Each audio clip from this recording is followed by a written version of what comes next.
اعوذ باللہ من الشیطان الرجیم بسم اللہ الرحمن الرحیم یا ایہا الذین آمنوا اتقوا اللہ وابتغوا الیہ الوسیلۃ وجاہدوا فی سبیلہ لعلکم تفلحون۔ صدق اللہ مولانا العظیم وصدق النبی الکریم ونحن علی ذلک من الشاہدین والشاکرین والحمد للہ رب العالمین۔ سامعین و ناظرین،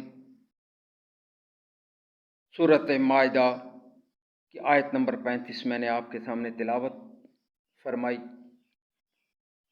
اس تلاوت شدہ آیت مبارکہ ترجمہ کچھ یوں ہے: اے ایمان والو، ڈرو اللہ تعالیٰ سے اور تلاش کرو اس تک پہنچنے کا وسیلہ، اور جو جد و جہد کرو اس کی راہ میں تاکہ تم فلاح پا جاؤ۔ اللہ کریم رؤوف الرحیم قادر مطلق نے ہمیں اس قرآن پاک کی آیت مبارکہ میں نبی کریم صلی اللہ علیہ وسلم کے صدقے وسیلے سے دو چیزوں کا حکم دیا ہے۔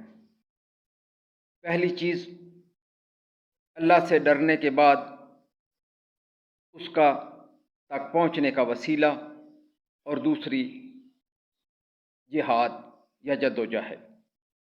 کس کے لیے؟ تاکہ تم فلاح پا جاؤ۔ انسان کی فلاح اللہ چاہتا ہے۔ انسان کی فلاح کے لیے اللہ تعالیٰ نے ہمیں راستہ دکھایا، جد و جہد کا، اس تک پہنچنے کا، اور اس تک پہنچنے کا وسیلہ۔ تو پچھلی ولاگ میں میں نے آپ کو وسیلے کے متعلق بتایا، یہاں جد و جہد یا جہاد کے متعلق بتاؤں گا۔ دعا ہے اللہ کریم ہمیں سن سنا کر عمل کی توفیق عطا فرمائے تاکہ ہم فلاح پا سکیں۔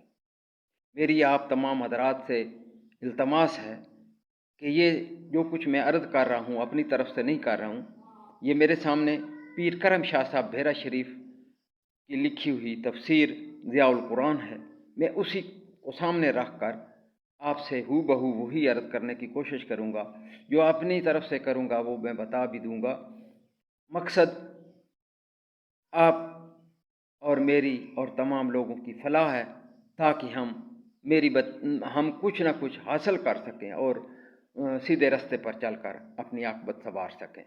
تو اس آیت مبارکہ کے مطابق وجاہدوا فی سبیلہ، کہ اللہ کی راہ میں پھر جہاد کرو۔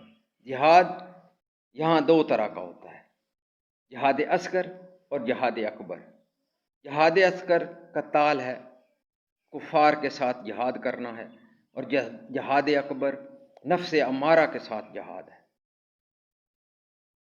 اور وہ تمام نظریات اور افکار سے بھی لڑنا جو ہمارے اسلامی عقائد کو، اسلامی مسلمات سے ٹکرائیں، تب جا کر ہمیں فلاح و کامرانی حاصل ہوتی ہے۔ علامہ اقبال رحمۃ اللہ علیہ نے اس کے بارے ایک شعر عرض کیا ہے: چمی گویم مسلمانم بلرزم کہ دانم مشکلات لا الہ را۔ علامہ اقبال رحمۃ اللہ علیہ فرماتے ہیں کہ یہ صرف کہہ دینا کہ ہم مسلمان ہیں، کوئی میں نہیں رکھتا، میں یہ کہہ کر اپنے اوپر ایک لرزہ محسوس کرتا ہوں کہ میں صرف مسلمان ہوں۔ مسلمان ہونا ہی کافی نہیں، لا الہ پڑھ لینا ہی ضروری نہیں، بلکہ اس کے لیے عملی طور پر پورا کا پورا اسلام میں داخل ہونا ضروری ہے، پورے کے پورے اسلامی عقائد و نظریات کو تسلیم کر کے ان پر عمل پیرا ہونا ضروری ہے۔ میں اس شعر پر ایک الگ سے بھی ولاگ کروں گا، اس میں بس صرف اتنا ہی بتانا ضروری سمجھتا ہوں کہ ہمیں ہر دم جہاد کرنا ہے، ہمیں ہر دم کوشش کرنی ہے۔ کس لیے؟ تاکہ ہم فلاح پا جائیں۔ اللہ پاک ہمیں فلاح کے لیے راستہ دکھاتا ہے، ہم اس راستے پر چل کر اپنی فلاح حاصل کر سکیں۔ اللہ تعالی ہم سب کا حامی و ناصر ہو۔ اللہ تعالی ہماری مدد فرمائے۔ آمین ثم آمین۔ وآخر دعوانا الحمد للہ رب العالمین والعاقبۃ للمسلمین والصلاۃ والسلام علی رسولہ النبی الکریم۔ آمین۔